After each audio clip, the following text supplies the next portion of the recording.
শিগগিরই হাসপাতাল থেকে ছাড়পত্র পাবেন নূর।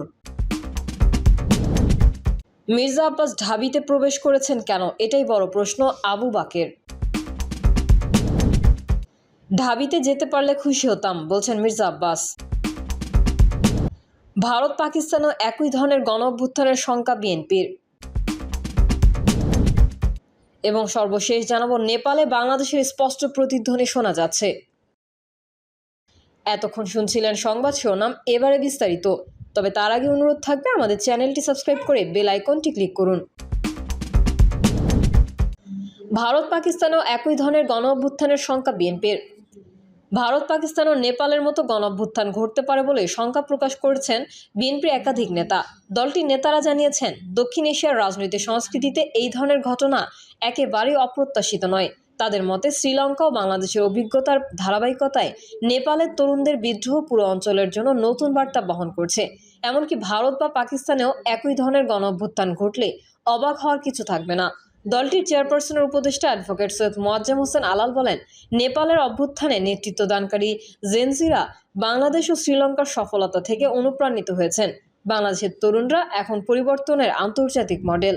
নেপালে পিআর পদ্ধতিতে নির্বাচন হয়, ফলে অস্থিতিশীল সরকার গড়ে ওঠে এবং সাধারণ মানুষের আকাঙ্ক্ষা প্রতিফলিত হয় না। আজকের অভ্যুত্থানের অন্যতম কারণ সেই পিআর পদ্ধতি। তিনি আরও বলেন, জিওপলিটিক্যাল সিচুয়েশন যে যত তাড়াতাড়ি বুঝতে পারবে, সে ততটাই স্থিতিশীল থাকতে পারবে। ভূ রাজনীতি ও কূটনীতি, এই দুই বিষয়ে সতর্ক থাকতে হবে। বিএনপির ভাইস চেয়ারম্যান শামসুজ্জামান দুদু বলেন, গণতন্ত্র না থাকলে, অধিকার না থাকলে যে পরিস্থিতি তৈরি হয়, সেটাই নেপালে ঘটেছে। বাংলাদেশ পথ দেখিয়েছে। স্বৈরাচারকে মুক্ত করতে হলে গণঅভ্যুত্থানের বিকল্প নেই। শ্রীলঙ্কায় হয়েছে, বাংলাদেশে হয়েছে, এখন নেপালে ঘটেছে। এই ধারা দক্ষিণ এশিয়ার বাকি অন্য দেশগুলোতেও ছড়িয়ে পড়তে পারে। অন্যদিকে বিএনপির vice chairman advocate doctor Asaduzzaman Ripon Jago নিউজকে বলেন, উপমহাদেশে জেনজির উত্থান ঘটেছে। নেপালের এই পরিস্থিতি অপ্রত্যাশিত নয়। ভারত বা পাকিস্তানেও এমন ঘটনা ঘটলে আমি অবাক হব না। জেনজির এই উত্থান শাসক ও রাজনীতিবিদদের জন্য শিক্ষা। যদি এই অভ্যুত্থান সফল না হয়, ভবিষ্যতে আবারও গণঅভ্যুত্থান ঘটবে। মির্জা আব্বাস ঢাবিতে প্রবেশ করেছেন কেন, এটাই বড় প্রশ্ন আবু বাকের। বিএনপির স্থায়ী কমিটির সদস্য মির্জা আব্বাস আজ ঢাকা বিশ্ববিদ্যালয়ে প্রবেশ করেছেন বলে অভিযোগ তুলেছেন বাংলাদেশ গণতান্ত্রিক ছাত্র সংসদের সভাপতি ও বৈষম্যবিরোধী ছাত্র সংসদ প্যানেলের সাধারণ সম্পাদক পদপ্রার্থী আবু বাকের মজুমদার। তিনি বলেন, মির্জা আব্বাস ডাকসু নির্বাচনের কোনো কিছুর সঙ্গে সংশ্লিষ্ট নন, কিন্তু তিনি আজ এখানে প্রবেশ করা মানে একটা ভিন্ন বার্তা যাচ্ছে দেশবাসীর কাছে। মির্জা আব্বাসের আজ ক্যাম্পাসে প্রবেশ করার কোনো সুযোগ নেই, রাইট নেই। প্রবেশ করেছেন কেন, এটা সবচেয়ে বড় প্রশ্ন। ঢাকা বিশ্ববিদ্যালয়ের প্রবেশ মুখের আশেপাশে বিএনপির অনেক নেতাকর্মী জড়ো হয়েছে বলেও দাবি করেন আবু বাকের মজুমদার। এসব নেতাকর্মীদের মির্জা আব্বাস এনেছেন কিনা সেই প্রশ্ন রাখেন বাক্সাসের এই নেতা। ঢাকা বিশ্ববিদ্যালয় কেন্দ্রীয় ছাত্র সংসদ নির্বাচন চলাকালে বিএনপির স্থায়ী কমিটির সদস্য মির্জা আব্বাস সেখানে গিয়েছেন বলে অভিযোগ করেছেন বাংলাদেশ গণতান্ত্রিক ছাত্র সংসদের সভাপতি ও বৈষম্যবিরোধী ছাত্র সংসদ সমর্থিত প্যানেলের সাধারণ সম্পাদক জিএস প্রার্থী আবু বাকের মজুমদার। তার অভিযোগের পরিপ্রেক্ষিতে রাত 8টা 40 মিনিটে মির্জা আব্বাসের সঙ্গে যোগাযোগ করলে তিনি ঢাকা পোস্টকে বলেন, এখন কেউ অভিযোগ তুললে আমি কি করতে পারি? আমার তো কিছু করার নেই, আমি কেন সেখানে যাব? তিনি আরও বলেন, আমি যেতে পারলে খুশি হতাম। বিএনপি চেয়ারপারসনের মিডিয়া উইংয়ের সদস্য সাইরুল কবির খান জানান, গুলশান বিএনপি চেয়ারপারসনের রাজনৈতিক কার্যালয়ে দলের স্থায়ী কমিটির বৈঠক অনুষ্ঠিত হওয়ার কথা রয়েছে। দলের ভারপ্রাপ্ত চেয়ারম্যান তারেক রহমান বৈঠকে সভাপতিত্ব করবেন। ওই বৈঠকে অংশ নিতে তিনি গুলশানে আছেন। সাইরুল আরও বলেন, মির্জা আব্বাসের ঢাকা বিশ্ববিদ্যালয়ে যাওয়ার বিষয়টি গুজব। তিনি সারাদিন নিজের কাজে ব্যস্ত ছিলেন। নেপালে বাংলাদেশের স্পষ্ট প্রতিধ্বনি শোনা যাচ্ছে। দক্ষিণ এশিয়ার সাম্প্রতিক বছরগুলোতে একের পর এক গণঅভ্যুত্থান দেখা গেছে। 2022 সালে শ্রীলঙ্কার আগরতলায় আন্দোলনে একজন প্রেসিডেন্টকে ক্ষমতা থেকে নামিয়ে দেয়।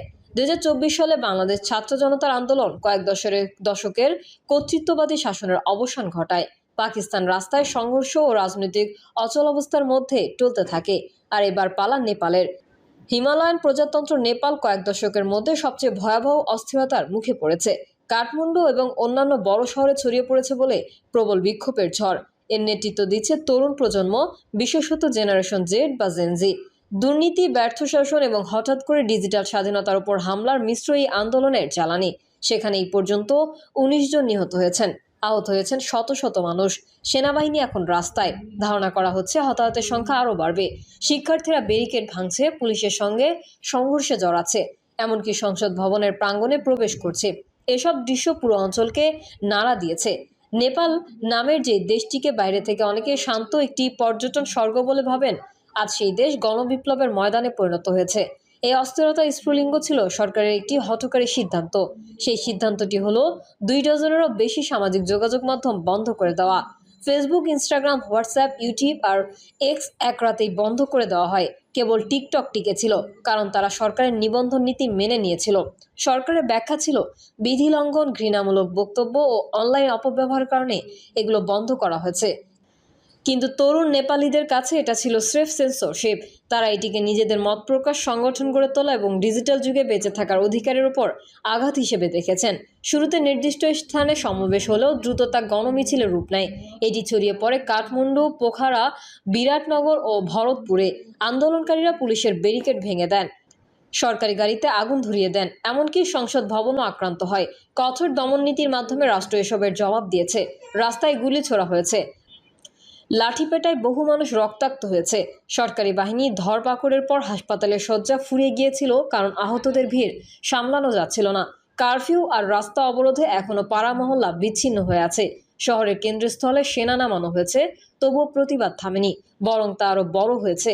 আরও ক্ষুব্ধ হয়েছে যেন তরুণ প্রজন্ম বিশ্বাস করে বসেছে সরকার কেবল ক্ষমতা আঁকড়ে ধরার জন্যই তাদের উপর দমন চালাচ্ছে। যা শুরু হয়েছিল ডিজিটাল অধিকারের দাবিতে, তা দেশের গণতান্ত্রিক ভবিষ্যৎ নিয়ে সংগ্রামে পরিণত হয়েছে। ক্ষমতাসীন অভিজাতরা ভেবেছিলেন সামাজিক যোগাযোগ মাধ্যমের প্ল্যাটফর্ম বন্ধ করলেই বিরোধী কণ্ঠ স্তব্ধ হয়ে যাবে, কিন্তু তার উল্টোটা হয়েছে। এটা শিগগিরই হাসপাতাল থেকে ছাড়পত্র পাবেন নূর। ঢাকা মেডিকেল কলেজ হাসপাতালে ভর্তি গণ অধিকার পরিষদের সভাপতি নুরুল হক নূরের শারীরিক অবস্থা আগের তুলনায় আরও উন্নতি হয়েছে। খুব শিগগিরই তাকে হাসপাতাল থেকে ছাড়পত্র দেওয়া হবে বলে জানিয়েছেন ঢামেক হাসপাতালের পরিচালক ব্রিগেডিয়ার জেনারেল মোহাম্মদ আসাদুজ্জামান। পরিচালক বলেন, ঘটনার দিন নুরুল হক নূরকে হাসপাতালে আনার পরপরই চিকিৎসার বোর্ড গঠন করে চিকিৎসা শুরু করা হয়। তার মূল সমস্যা ছিল নাকের হাড় ভেঙে যাওয়া, সেখান থেকে রক্তক্ষরণ হচ্ছিল। পরদিন রক্তপাত বন্ধ হয়ে যায়। চোয়ালের হাড়ে ফ্র্যাকচার ছিল, যা জোড়া লাগাতে 4 থেকে 6 সপ্তাহ সময় লাগবে। চোখে রক্ত জমার ছিল, সেটিও কেটে গেছে। দৃষ্টিশক্তিতে কোনো সমস্যা হয়নি। তিনি আরও বলেন, আমরা মাথার ইনজুরি নিয়ে বেশি চিন্তিত ছিলাম। প্রথম সিটি স্ক্যানে সামান্য রক্ত জমাট দেখা গেল, দ্বিতীয় সিটি স্ক্যানে তা আর পাওয়া যায়নি। অনেকেই বলছেন নুরুল হক নূরের মেমোরি লস হচ্ছে, কিন্তু নিউরোসার্জারি বিভাগের চিকিৎসকরা জানিয়েছেন এই ধরনের ইনজুরিতে মেমোরি লস হওয়ার সুযোগ নেই। বর্তমানে তার সামান্য জ্বর রয়েছে, তবে এতদিন কোনো জ্বর ছিল না। সম্ভবত এটি ভাইরাল জ্বর অথবা আঘাতের কারণেও জ্বর হতে পারে। এছাড়া তার ঠান্ডাজনিত অ্যালার্জির সমস্যা থেকে আগে থেকেই ছিল। জ্বর সেরে গেলেই তাকে ছাড়পত্র দেওয়া হবে।